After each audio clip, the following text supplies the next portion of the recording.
주님의 평강이 여러분의 삶 가운데 함께 하기를 기도합니다. 어느덧 한 해를 마무리하는 계절인 겨울이 찾아왔습니다. 12월에 찾아와서 2월, 길게는 3월까지 이어지는 겨울은 한반도라는 독특한 지형을 살아가는 우리에게 주어진 하나님의 선물이 아닐까 생각합니다. 한 해를 마무리하고 새로운 해를 맞이하는 시기 동안 겨울의 차가운 한파는 우리로 하여금 각자의 집으로 일찍 돌아가게 만듭니다. 마치 집으로 일찍 들어가서 너만의 시간, 가족과의 시간을 가지며 한 해를 돌아보고 생각을 정리하고 마음을 정돈하라고 우리의 등을 시리게 떠미는 듯 합니다. 추운 날씨에 잎을 떨구고 가지를 정돈하고 새로운 봄을 준비하는 나무를 보면 알 수 있듯이 겨울은 한 해를 살아오며 내 삶에 불필요하게 덕지덕지 붙은 삶의 찌꺼기를 제거하고 새로운 한 해를 준비하는 계절입니다.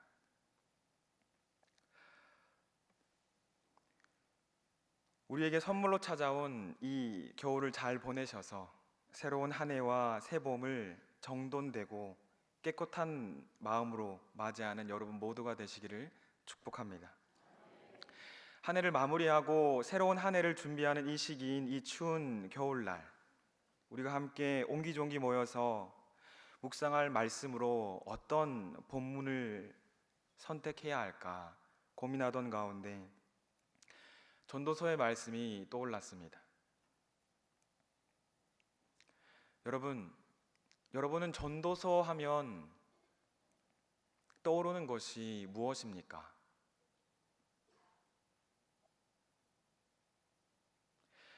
전도서 전체를 통틀어서 계속해서 반복되는 헛되고 헛되니 헛되고 헛되도다, 바로 헛되다는 고백이지 않습니까? 또한 전도서 1장 1절과 12절을 보면 알 수 있듯이 한번 띄워주시면, 다윗의 아들 예루살렘 왕 전도자의 말씀이라. 나 전도자는 예루살렘에서 이스라엘 왕이 되어. 자신의 이름을 직접적으로 밝히고 있지 않아 더욱더 기억에 남는 전도서의 저자 솔로몬 왕이 떠오릅니다. 재미있게도 솔로몬은 전도서의 저자가 누구인지 간접적으로만 밝힐 뿐입니다. 누구보다 지혜롭다고 칭송받는 솔로몬 왕과 모든 것이 헛되다는 그의 고백, 전도서 하면 떠오르는 이 두 가지를 우리는 어떻게 이해할 수 있을까요? 누구보다 지혜로운 왕이었던 솔로몬 왕은 왜 계속 헛되다고 고백하는 것일까? 전도서를 읽을 때면 이러한 의문이 제게 자주 찾아왔습니다. 이 헛되다라는 말의 의미는 솔로몬 왕 본인이 내가 애착을 가지고 행해왔던 많은 일들과 내가 소유했다고 생각했던 많은 것들이 시간이 흘러감에 따라 시간과 함께 사라져 버리더라 라는 그의 경험에서 우러나오는 고백입니다. 그런데 우리가 전도서를 읽을 때 이 헛되다라고 하는 말의 의미에 함몰되어 버리면 자칫 우리는 솔로몬 왕이 전도서를 통해서 우리에게 주고자 하는 교훈을 우리의 인생은 공허하고 무의미할 뿐이다 라는 것으로 오해할 수 있습니다. 이러한 오해를 하지 않기 위해서 우리가 전도서를 읽을 때 주의를 기울여야 하는 것은 헛되다라고 하는 말의 의미가 아니라 그가 헛되다라는 말을 반복하는 의도가 무엇인지입니다. 그가 이러한 말을 반복해서 하는 의도는, 다시 말해서 그가 이 헛되다라는 말을 통해 우리에게 교훈하고자 하는 바는 바로 당신 자신의 삶에 너무 집착하지 말라는 것입니다. 솔로몬의 고백입니다. 내가 왕으로서, 그것도 이스라엘 최고의 전성기를 누렸던 왕으로서 한 사람이 경험할 수 있는 거의 모든 것을 경험해 보았는데, 이 세상에서 우리가 나의 인생을 걸 만큼 정말 가치 있고 의미 있는 일이 그렇게 많지 않더라라는 것입니다. 그리고 내가 이러한 집착을 내려놓을 때 내가 내 삶 가운데 정말 가치 있고 의미 있는 일이 무엇인지 비로소 깨달았다고 그는 고백합니다. 집착으로 인해 발생했던 미래에 대한 많은 염려와 걱정은 그제서야 사라지고 바로 오늘 나에게 주어진 일에 집중해서 오늘을 살아갈 힘을 얻게 되더라라는 것입니다. 이것이 바로 솔로몬 왕이 전도서 전체를 통해서 우리에게 일관되게 교훈하는 바입니다. 여러분, 오늘 우리에게 주어진 본문 말씀 전도서 4장에도 솔로몬 왕의 이러한 의도와 교훈이 잘 나타나 있습니다. 다시 말해서 오늘 본문 말씀을 통해 솔로몬 왕은 우리네 삶에 있어서 정말 가치 있고 의미 있는 일이 무엇인지 알려줍니다. 우리네 삶을 간통하는 솔로몬의 지혜가 무엇인지 함께 살펴보겠습니다. 첫째로, 이웃의 모습에서 하나님의 형상을 보아야 합니다. 우리 함께 읽어보겠습니다. 첫째로, 이웃의 모습에서 하나님의 형상을 보아야 합니다. 우리 함께 전도서 4장 1절을 보겠습니다. 제가 읽겠습니다. 내가 다시 해 아래에서 행하는 모든 학대를 살펴보았도다. 보라, 학대받는 자들의 눈물이로다. 그들에게 위로자가 없도다. 그들을 학대하는 자들의 손에는 건세가 있으나 그들에게는 위로자가 없도다. 여러분, 오늘 본문 말씀을 통해 솔로몬 왕은 고백합니다. 내 삶에, 나 자신의, 내가 소유한 것에 대한 이기적인 집착을 내려놓자. 그제서야 내가 내 주변을 살필 수 있는 마음의 여유가 생기더라. 그래서 내가 내 주변을 살펴보았는데 내 눈에 학대받는 자들이 보이고 그 사람들의 눈에는 눈물이 흐르는데 그 흐르는 눈물을 닦아줄 위로자가 그들에겐 없더라. 여러분, 나의 마음이 내 주변에 학대받는 자들에게 초점이 맞추어지고 그들의 아픔에 공감을 하게 된 솔로몬 왕은 학대받는 자들의 심정을 조금이나마 위로하고자 학대받는 자들의 심정을 대변하는 2절과 3절을 고백합니다. 2절과 3절을 함께 읽겠습니다. 그러므로 나는 아직 살아있는 산자들보다 죽은 지 오랜 죽은 자들을 더 복되다 하였으며 이들보다도 아직 출생하지 아니하여 해 아래에서 행하는 악한 일을 보지 못한 자가 더 복되다 하였노라. 아멘. 학대받기보다는 차라리 죽는 것이, 아니 그보다는 아예 태어나지 않아서 이러한 학대를 경험하지 않는 것이 가장 좋을 것이라 고백하며 솔로몬은 학대받는 자들의 마음을 대신하여 표현합니다. 여러분, 오늘 말씀을 쉽게 풀어보면 우리 신앙의 선배 솔로몬 왕은 1절에서 3절 말씀을 통해 우리에게 다음과 같이 교훈합니다.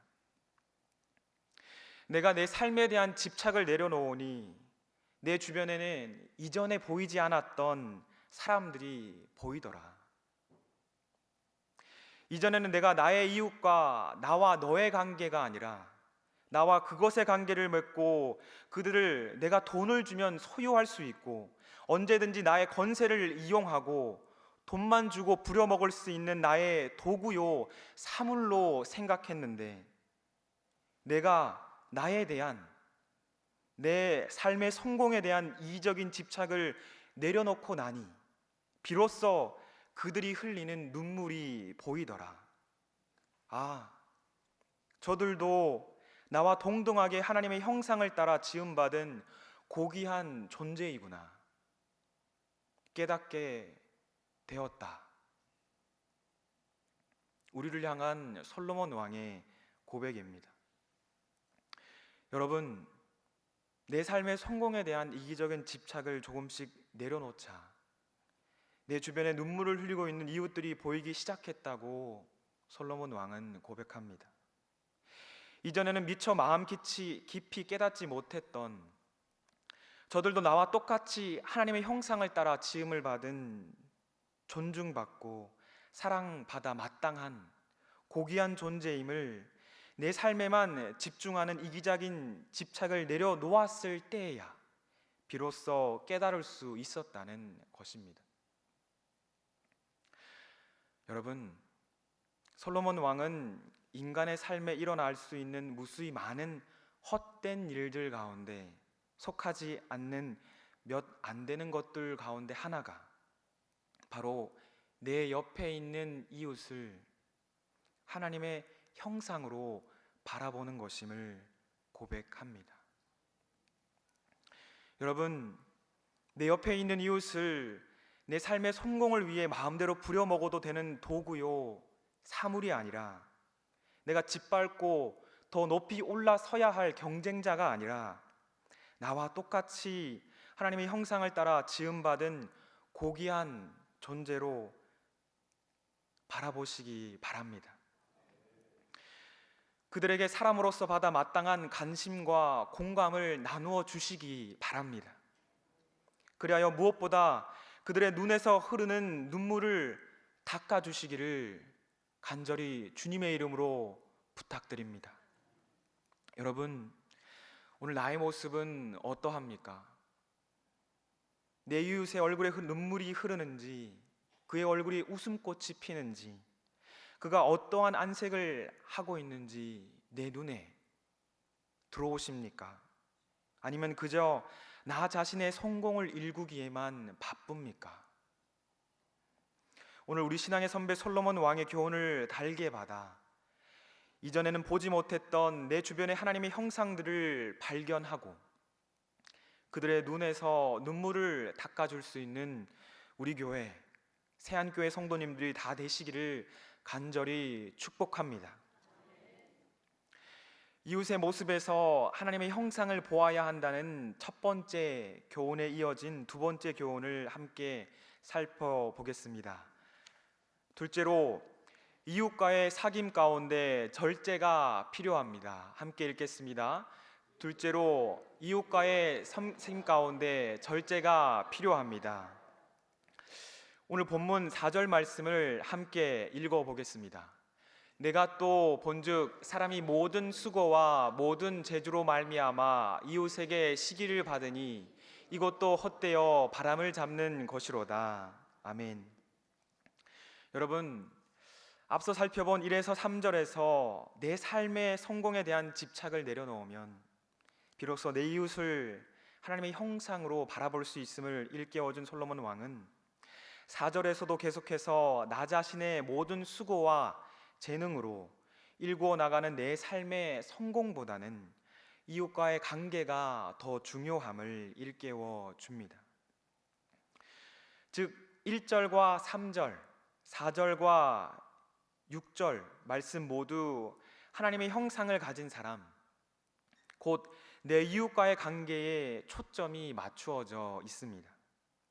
하지만 4에서 6절이 1에서 3절과 다른 점은 1에서 3절이 내 이웃과의 관계 가운데에서 내 이웃이 처한 삶의 아픔과 문제에 관심을 갖고 공감하며 위로해 줄 것을 교훈한다면 4에서 6절은 내 이웃과의 관계 가운데에서 내가 절제해야 할 부분이 있으며 스스로 잘 절제할 수 있어야 한다고 교훈합니다.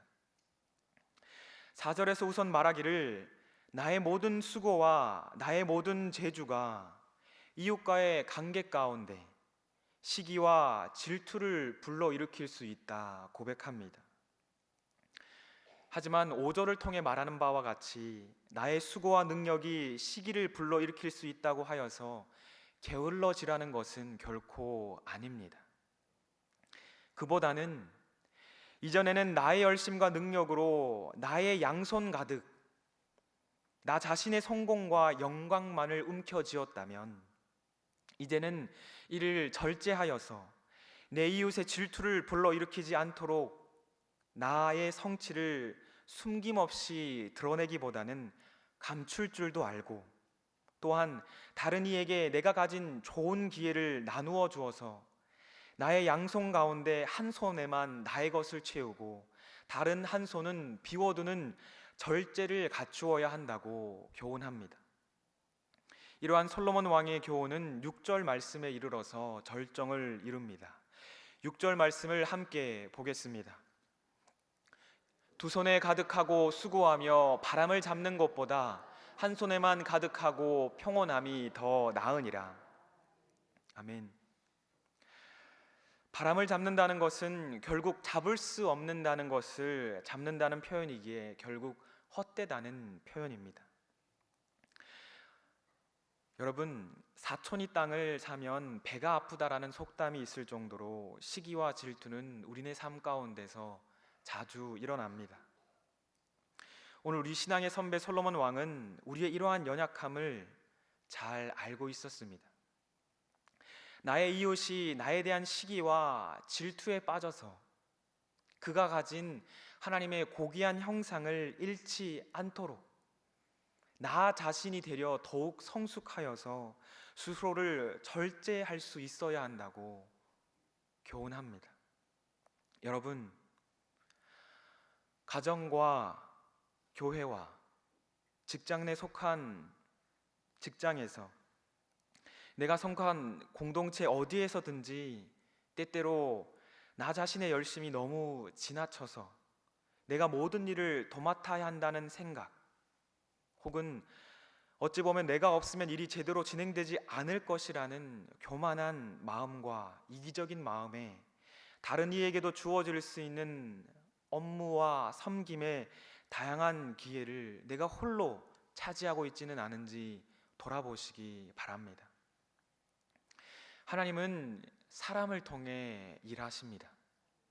흠없는 의인이 아닌 흠없는 죄인을 하나님의 사람으로 만들어 가시고 세워 가시는 분이십니다. 우리 역시 이러한 하나님의 뜻을 따라서 서로를 세워 나가야 합니다. 나 자신의 열심과 능력을 절제하고 우리 사회 가운데 한정된 기회를 독차지하기보다는 다른 이들과 그 기회를 나누는 행동은 앞서 살펴본 도움이 필요한 이웃에게 관심과 공감, 그리고 위로를 행하는 일보다 더 어려울지도 모릅니다.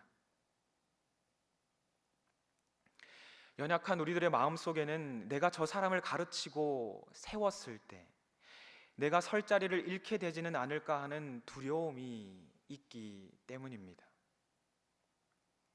내 존재의 가치가 낮아지지는 않을까 두렵기 때문입니다. 하지만 우리가 우리 신앙의 선배 솔로몬 왕의 이러한 교훈을 잘 수용하여 이러한 두려움을 물리치고 우리의 이웃을, 사람을, 서로를 세워나갈 때 나의 가치가 떨어지는 것이 아니라 더 존중받는 역사가 일어날 줄로 믿습니다. 이뿐만 아니라 나 혼자 일구어 나가는 것보다 함께 일구어 나감으로써 후에는 전체 공동체가 더욱 풍성한 열매를 맺게 될 것을 믿습니다. 나의 욕심과 두려움으로 인해서 다른 이에게도 돌아갈 수 있는 기회를 차단하고 있는 것은 아닌지 돌아보고 나의 열심과 재능을 적절히 절제하여 사람을 세워나가는 방향으로 선용할 수 있기를 간절히 소망합니다. 내가 가진 기회들을 다른 이들에게도 나누어 줌으로써 이웃과의 평온함을 일구어 나가는, 그래서 더욱 풍성한 열매를 맺는 우리 교회 성도님들이 다 되시기를 주님의 이름으로 축복합니다. 네. 이제 오늘 본문 말씀을 통해 주어지는 마지막 교훈을 함께 살펴보겠습니다. 셋째로, 작고 하찮아 보이는 인연도 소중히 여겨야 합니다. 함께 읽겠습니다. 작고 하찮아 보이는 인연도 소중히 여겨야 합니다. 7절 이하의 말씀에서도 솔로몬 왕은 앞서 살펴본 구절들과 똑같이 사람과 사람 사이의 관계의 중요성에 대해서 교훈합니다. 다만 이제는 더욱 분명한 어조로 교훈합니다. 가깝게는 가족에서부터 친구, 교회 공동체, 직장 동료에 이르기까지 사람과 사람 사이의 관계를 놓치게 된다면 내가 아무리 많은 부를 쌓아도 내 삶에 만족하지 못하는 결과를 맞이할 것이라고 교훈합니다. 우리 8절 말씀을 함께 보겠습니다. 함께 읽겠습니다. 어떤 사람은 아들도 없고 형제도 없이 홀로 있으나 그의 모든 수고에는 끝이 없도다. 또 비록 그의 눈은 부요를 족하게 여기지 아니하면서 이르기를 내가 누구를 위하여는 이같이 수고하고 나를 위하여는 행복을 누리지 못하게 하는가 하여도 이것도 헛되어 불행한 노고로다. 아멘. 다시 말해서 결국에는 내가 열심히 이룬 그 모든 부요를 물려줄 상속자도 없이 죽게 되는 헛된 삶을 살게 될 것이라고 교훈합니다. 또한 나아가 9에서 12절에서는 우리가 일상에서 겪을 수 있는 다양한 상황들을 헤쳐나가는 데에서도 혼자보다는 둘이 함께하는 것이, 둘보다는 셋이 함께하는 것이 더 좋다는 일상의 비유를 들어서 이웃과의 관계가 우리 삶의 중요함을 다시 한번 강조합니다. 또한 이어지는 13절에서 16절의 내용 역시 관계의 중요성이라는 틀 안에서 해석되어집니다.